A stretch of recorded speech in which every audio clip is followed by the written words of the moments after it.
മമ്മൂട്ടിക്ക് പണ്ട് ഡബിൾ അങ്ങനെ ഒരു ഷർട്ട് ഉണ്ടായിരുന്നു, അത് മാത്രമേ ഇടുള്ളായിരുന്നു, ഒരിക്കൽ സെറ്റിൽ അത് അവൈലബിൾ അല്ലായിരുന്നു. അപ്പൊ താങ്കൾ എന്തോ ഒരു ടെക്നിക്ക് ഉപയോഗിച്ചിട്ടുണ്ട് രക്ഷപ്പെടാൻ നിർത്തിയില്ലാതെ സാർ ഭയങ്കരമായിട്ട് ഇങ്ങനെ നോക്കും. അതിൻ്റെ ഒരു വൃത്തിയൊക്കെ കണ്ടിട്ട് മനസ്സ് തൃപ്തിയാവുള്ളൂ. അങ്ങനെയുള്ളതുണ്ട്. അളവിനപ്പുറത്തേക്കൊരു ഇഷ്ടം തോന്നണം. ഈ മമ്മൂട്ടിയുടെ കാര്യം പറഞ്ഞ മറു സൈഡില് മോഹൻലാലിനെയും പോലെ എന്തെങ്കിലും നിഷ്കർഷയുണ്ടോ കോസ്റ്റ്യൂമിന്റെ കാര്യത്തില്? ഉണ്ട്. എങ്കിൽ പോലും അങ്ങനെ അവരെന്ത് പറഞ്ഞു മോനെ, അവരെന്ത് ഡയറക്ടർ എന്ത് പറഞ്ഞു, എന്നാൽ പിന്നെ അതല്ലേ ചെയ്യേണ്ടത്, അങ്ങനെയൊക്കെ തോന്നുന്നുള്ളൂ. അത് കുറേയുണ്ട്. പണ്ട് നേരത്തെ ഉള്ള എല്ലാ നടികളും നല്ല ഭംഗിയല്ലേ. അജയ് ഭാരതി, ഷീല ചേച്ചി, ശ്രീവിദ്യ ഒക്കെ നല്ല. ഈ കുട വയറും വെച്ചോണ്ട് എന്ത് ചെയ്യാനാ, അല്ലെങ്കിൽ നീൻ്റെ മുട്ടത്തര കഷണ്ടിയ, ഇങ്ങനെയൊക്കെ നമ്മൾ അതൊന്നൊരു കള്ളമല്ലല്ലോ, അത് എല്ലാവരും ഉൾക്കൊള്ളുന്നുണ്ടായിരുന്നു. അപ്പോൾ അങ്ങനെയൊക്കെ അന്ന് പറയാൻ പറ്റില്ലെങ്കിൽ എൻ്റെ ഒരുപാട് കഥാപാത്രങ്ങൾ എന്നെ അടയാളപ്പെടുത്താനോ കളിയാക്കാനോ വാക്കുകളില്ലാതെ പോയത്. ഒരുപാട് പല തലമുറകളിലുള്ള ഒരുപാട് പേർക്ക് വേണ്ടിയിട്ട് കോസ്റ്റ്യൂംസ് ചെയ്തിട്ടുണ്ട്, ഒരുപാട് നടന്മാർക്ക് വേണ്ടിയിട്ട്. അതിൽ ഇന്ദ്രൻസേട്ടൻ്റെ കോസ്റ്റ്യൂം ഇട്ട് ഏറ്റവും സുന്ദരനായിട്ടോ അല്ലെങ്കിൽ സുന്ദരിയായിട്ടോ തോന്നിയിട്ടുള്ള നടനോ നടിയോ ആരാണ്? ഒത്തിരി പേരുണ്ട്. പ്രത്യേകിച്ചും പണ്ടുള്ളവരാ, പണ്ടെന്നല്ല കുറച്ച് മുമ്പുള്ളവരാ. അതിൽ നടനും നടിയെന്നൊക്കെ പറഞ്ഞൊരു ചന്തം ഉണ്ടാവും. പ്രത്യേകിച്ച് ഇപ്പം ഇല്ലയെന്നല്ല, ശാരീരികമായിട്ടൊരു ഭംഗി ഉണ്ടാവില്ലേ, അത് ഇട്ടിട്ട് മാറി നമ്മൾ നോക്കുമ്പോൾ അതിനൊരു തൃപ്തി ഉണ്ടാവും. അവരുടെ ശരീരവും അങ്ങനെ, അവർ അത്ര ശ്രദ്ധിക്കുന്നുണ്ട്, അലക്ഷ്യമായിട്ടൊന്നും അങ്ങനെ ഇടുന്നില്ലല്ലോ. കുറേ ഉണ്ട്. മുൻപൊക്കെ ചെയ്യുന്ന പടങ്ങളെല്ലാം തന്നെ മുരളിച്ചേട്ടനോ അല്ലെങ്കിൽ സുകുമാരൻ, സോമൻ, അങ്ങനെ അവരൊക്കെ ഡ്രസ്സ് ചെയ്ത് വരുമ്പോഴത്തേക്കും ക്യാരക്ടർ അനുസരിച്ച് തന്നെ. പക്ഷെ അതിൽ ഒരു പ്രത്യേകിച്ചും ഫീമെയിലൊക്കെ പെണ്ണുങ്ങളൊക്കെ നല്ല ശാരീരിക ഭംഗിയാണ് അവർക്ക്, സൗന്ദര്യം. അവർ ഉപയോഗിക്കുന്ന ഡ്രസ്സും അതുപോലെയാണ്, ഒരു ചുളിവോ ഒന്നും വരാണ്ട്. അത് കുറേയുണ്ട്. പണ്ട് നേരത്തെ ഉള്ള എല്ലാ നടികളും നല്ല ഭംഗിയല്ലേ. അജയ് ഭാരതി, ഷീല ചേച്ചി, ശ്രീവിദ്യ ഒക്കെ നല്ല. ഇതിൽ ആരെങ്കിലും സംവിധായകനല്ലാതെ ഡയറക്റ്റായിട്ട് ഇന്ദ്രൻസേട്ടനോട് സംസാരിക്കാറുണ്ടോ? എൻ്റെ വസ്ത്രം ഇങ്ങനെ വേണം, അല്ലെങ്കിൽ ഈ രീതിയിൽ മാറ്റം വരുത്തണം എന്നൊക്കെ നടീനടന്മാരിൽ ആരെങ്കിലും അങ്ങനെ നിഷ്കർഷിക്കാറുണ്ടോ? മെറ്റീരിയലിനെ കുറിച്ച് പറയും ചിലർ. അവർക്ക് അത് നമുക്ക് സ്വീകരിക്കാവുന്നതാണ്. സാറ് ഒരു ഡയറക്ടർ ഒരെണ്ണം നിർദ്ദേശിച്ചാലും കളറോ പാറ്റേണൊക്കെ പറഞ്ഞാലും അതിൽ ഉപയോഗിക്കുന്ന മെറ്റീരിയലിൻ്റെ അവരുടെ ഒരു ഇഷ്ടം നമ്മൾ ചോദിച്ചിട്ട് ചെയ്യത്തുള്ളൂ. ചിലർക്ക് ബുദ്ധിമുട്ടുണ്ടാവുന്ന മെറ്റീരിയൽ, കോട്ടണോ ചില സിൽക്ക്, അങ്ങനെയൊക്കെ അത് മാത്രമേ ചർച്ച ചെയ്യുള്ളൂ. പിന്നെ അല്ലെങ്കിൽ സംവിധായകൻ ഒത്തിരി എന്തോ പറയും, പവർ കുറഞ്ഞ ഒരാളാണെങ്കിൽ ആർട്ടിസ്റ്റുകളെ കയറി മേയും. അപ്പോൾ ടെക്നീഷ്യന്മാർക്ക് എല്ലാവർക്കും ബുദ്ധിമുട്ടോ, അവരെങ്ങനെ ചെങ്കോല് കയ്യിലെടുക്കുന്നില്ല. മമ്മൂട്ടിക്ക് പണ്ട് ഡബിൾ അങ്ങനെ ഒരു ഷർട്ട് ഉണ്ടായിരുന്നു, അത് മാത്രമേ ഇടുള്ളായിരുന്നു, ഒരിക്കൽ സെറ്റിൽ അത് അവൈലബിൾ അല്ലായിരുന്നു. അപ്പൊ താങ്കൾ എന്തോ ഒരു ടെക്നിക്ക് ഉപയോഗിച്ചിട്ടുണ്ട് രക്ഷപ്പെടാൻ നിർത്തിയില്ലാതെ. സാർ ഭയങ്കരമായിട്ട് ഇങ്ങനെ നോക്കും. അതിൻ്റെ ഒരു വൃത്തിയൊക്കെ കണ്ടിട്ട് മനസ്സ് തൃപ്തിയാവുള്ളൂ. അങ്ങനെയുള്ളതുണ്ട്. അളവിനപ്പുറത്തേക്കൊരു ഇഷ്ടം തോന്നണം. അപ്പോൾ ഞാൻ കേട്ടിട്ടുള്ളത് സാറിൻ്റെ വർക്ക് ചെന്ന് ജോഷി സാറിൻ്റെയൊക്കെ പടം ചെന്ന് വലിയ കോസ്റ്റ്യൂമർമാർ, അവർ ബോംബെയിൽ നിന്നൊക്കെയാണ് പർച്ചേസ് ചെയ്യുന്നത്. അപ്പോൾ ആ കോസ്റ്റ്യൂമർമാരൊക്കെ പണ്ട് MM കുമാർ എന്നൊക്കെ പറയുന്ന കോസ്റ്റ്യൂമർമാരൊക്കെ ഫ്ലൈറ്റിലാണ് പോയി വരിക എന്നൊക്കെ പറയാം. നമുക്ക് ചിന്തിക്കാൻ പറ്റില്ല. ട്രെയിനിൽ തന്നെ നല്ല ക്ലാസ്സിൽ നമുക്ക് ടിക്കറ്റ് കിട്ടില്ലല്ലോ. അപ്പോൾ അവരോടൊക്കെ അങ്ങനെ അതിശയം തോന്നും.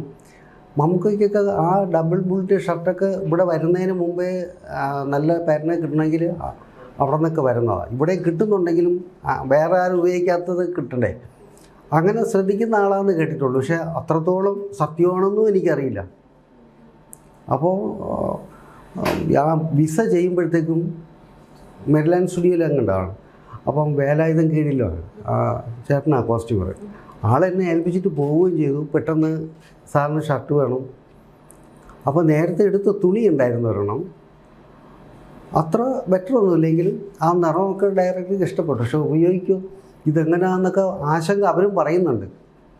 അപ്പോൾ പിന്നെ നേരത്തെ ഉണ്ടായിരുന്ന ഒരു കോളറിൻ്റെ പേടും കാര്യങ്ങളൊക്കെ വെച്ച് അങ്ങനെ DV എന്നൊക്കെ സ്റ്റിച്ച് ചെയ്ത് അതിൽ സാറ് കാണുന്ന ബന്ധത്തിന് ദൂരോട്ട് മാറിയെന്ന് പിന്നെ കിളക്കി കൊടുത്തു. അത് കാണുന്നുണ്ടായിരുന്നു എന്ന് തോന്നുന്നു.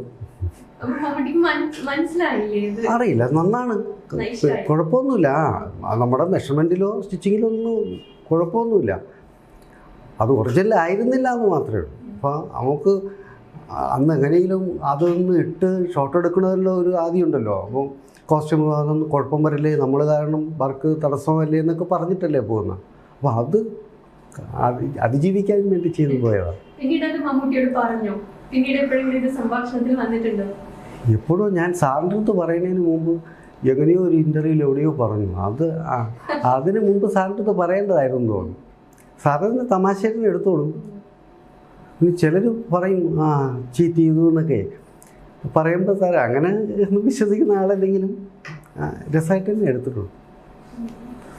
ഈ മമ്മൂട്ടിയുടെ കാര്യം പറഞ്ഞ പോലെ മറുസൈഡില് മോഹൻലാലിനെ പോലെ എന്തെങ്കിലും നിഷ്കർഷയുണ്ടോ കോസ്റ്റ്യൂമിന്റെ കാര്യത്തില്? ഉണ്ട്, എങ്കിൽ പോലും അങ്ങനെ അവരെന്ത് പറഞ്ഞു മോനെ, അവർ ഡയറക്ടർ എന്ത് പറഞ്ഞു, എന്നാൽ പിന്നെ അതല്ലേ ചെയ്യേണ്ടത്, അങ്ങനെയൊക്കെ ഓതുന്നുള്ളൂ. ഏത് സിനിമ മുതലാണ് ഈ കോസ്റ്റ്യൂം ഡിസൈനർ എന്നുള്ളതിൽ നിന്ന് ഏതാണ്ട് പൂർണ്ണമായിട്ടും മാറിയിട്ട് ഞാൻ അഭിനയത്തിൽ മാത്രമല്ല ഒരു എനിക്ക് തോന്നുന്നു അതങ്ങനെ തന്നെ പെട്ടെന്ന് പറ്റിയത് CD ഉണ്ണികൃഷ്ണനാണ്. പക്ഷെ അതിനു മുൻപ് മാലയവും ധനം, ആധാരം അങ്ങനെയൊക്കെയുള്ള സിനിമകൾ പ്രതീക്ഷ തന്നു തുടങ്ങിയായിരുന്നു. 1-2 പടം ഒഴിവാക്കി കൂടെ നിന്നാൽ മറ്റേ എപ്പോഴും തിരക്കാണ്. 4-5 പടം ഒരേ സമയത്ത് എൻ്റെ തന്നെ ഉണ്ടാവും. ഞാനിങ്ങനെ അസിസ്റ്റൻസിനെയൊക്കെ ആക്കിയിട്ട് എല്ലായിടത്തും ഓടി നോക്കി ഒക്കെ പോകുന്നതാണ്. അപ്പം നല്ല തിരക്കും സാമ്പത്തിക ബുദ്ധിമുട്ടുകളൊന്നും ഇല്ലായില്ല. അപ്പോൾ കൊതി തുടങ്ങി. നിന്നാൽ ചിലപ്പോൾ കുഞ്ഞു വേഷങ്ങളൊക്കെ വേലക്കാരനെയോ അറ്റൻഡറോ വാച്ചറൊക്കെ ചെയ്യാമല്ലോ എന്ന് വിചാരിച്ച് വന്നതായിരുന്നു. അപ്പോൾ CD ഉണ്ണികൃഷ്ണൻ കഴിഞ്ഞപ്പോൾ പിന്നെ അതിന് മുൻപ് തന്നെ സ്ഫടികമൊക്കെ തീർന്നു. സ്ഫടികം പിന്നെ 1 വർഷം അങ്ങനെ കിടന്നു. ഇടയ്ക്ക് ഒന്നുമില്ലെന്ന് തോന്നുന്നു, കുറച്ച് കൂടുതൽ നാൾ അതങ്ങനെ മുടങ്ങി കിടന്നു. പിന്നെ അത് ഈ CD ഉണ്ണികൃഷ്ണൻ കഴിഞ്ഞ് ഉടനെ തന്നെ ആ പ്രൊഡക്ഷൻ കൺട്രോളറൊക്കെ ആയിട്ട് തന്നെ മറ്റേ മലപ്പുറം ഹാജി മഹാനായ ജോജിലൊരു ക്യാരക്ടർ വിളിച്ച് ചെയ്തു. അപ്പോൾ വന്നപ്പോൾ എല്ലാം ഒരുമിച്ച് സ്ഫടികമൊക്കെ ആ കൂട്ടത്തിലാണ്. അപ്പോൾ പിന്നീട് കത്രിക തൊടാൻ സമയം കിട്ടിയിട്ടില്ല. ചെയ്തു വെച്ച പടങ്ങളിൽ നിന്ന് തീർക്കാൻ പാടുപെട്ടിരുന്നു, ആളുമില്ല. സ്ഫടികത്തിന്റെ കാര്യം പറഞ്ഞപ്പോൾ ഭദ്രനാണ് താങ്കളുടെ ഉള്ളിലുള്ള ഒരു ആക്ടറെ തിരിച്ചറിയുകയും അതിനെ ഭയങ്കര അപ്രീഷിയേറ്റ് ചെയ്യുകയും ചെയ്തത് എന്ന് കേട്ടിട്ടുണ്ട്. അതെങ്ങനെയായിരുന്നു അത്? ആക്ച്വലി അതിൽ അഭിനയിക്കാൻ മടിയുണ്ടായിരുന്നു, അങ്ങനെ ഒരു കഥ കേട്ടിട്ടുണ്ട്. ഞാൻ ഈ വലിയ സ്റ്റാറൊക്കെ ഉള്ള പടം പരമാവധി ഒഴിവാക്കും. കുറേ കുഞ്ഞു പടം ചെയ്യുമ്പോൾ കുറച്ചുകൂടെ മനസ്സിനൊരു സമാധാനം ഉണ്ടാവുമല്ലോ. ഇല്ലെങ്കിൽ ഒരു ആദ്യമാണ് ടെൻഷനും ഒക്കെ ആയിരിക്കും. അവർ വരുന്ന നാളെ മുതൽ ഇന്ന ആർട്ടിസ്റ്റോടെന്ന് പറയുമ്പോൾ നമുക്കൊരു സമാധാനം ഇല്ലായിക, വെപ്രാളം, പിന്നെ ബാത്റൂമിൽ ഇറങ്ങാൻ നേരം കാണൂല്ലാത്ത അത്ര വെപ്രാളം.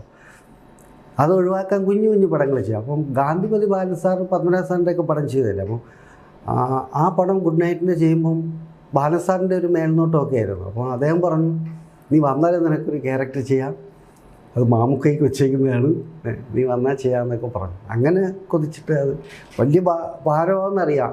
അത്രയും ജോലി കൂടുതലുള്ള പടമാണ്.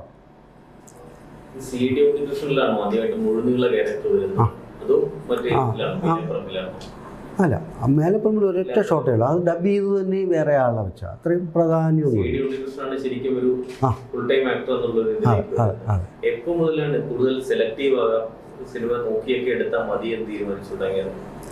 അത് ഈ അടുത്ത് കുറേ ഞാൻ വിജയിച്ച പടത്തിൻ്റെ അതേപോലെ കുറേ പേര് വിളിക്കാൻ തുടങ്ങിയപ്പോൾ ഇപ്പോഴും അല്ലാതെ ഒന്നും നമുക്ക് അഭിപ്രായങ്ങളൊന്നും ഉണ്ടായില്ല.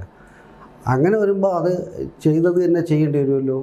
പിന്നെ അതിൽ ഞാൻ മാത്രമായി പോകും, വേറെ ആർട്ടിസ്റ്റുകളൊന്നും ഉണ്ടാവില്ല, അത് പെട്ടെന്ന് മടുക്കുമല്ലോ. അപ്പോൾ അതുകൊണ്ട് ഞാൻ നോക്കട്ടെ, ഇഷ്ടമാണെങ്കിൽ പറയാമെന്നൊക്കെ പറഞ്ഞിട്ട് ചെയ്യുന്നു. അല്ലെങ്കിൽ സെലക്ഷനൊന്നുമില്ല. ഇപ്പം ഈ അടുത്ത് മാത്രം. മലയാള സിനിമയിലേക്കും ആദ്യകാലം മുതൽ ഇപ്പോൾ ഈ ബോഡി ഷേമിംഗ് എന്ന് പറയുന്ന സംഭവം എന്താണ് എന്ന് വരുന്നത് ഒരു ഇന്ത്യൻ സെക്ടറിൽ തുടങ്ങിയിട്ടാണ്. അന്നും കുടക്കമ്പി എന്നൊക്കെ വിളിച്ച ആൾക്കാർ കളിയാക്കിയിട്ടുണ്ട്. ഈ ഒരു കളിയാക്കലുകളിലൊക്കെ എങ്ങനെയാണ് അതിജീവിച്ചത്?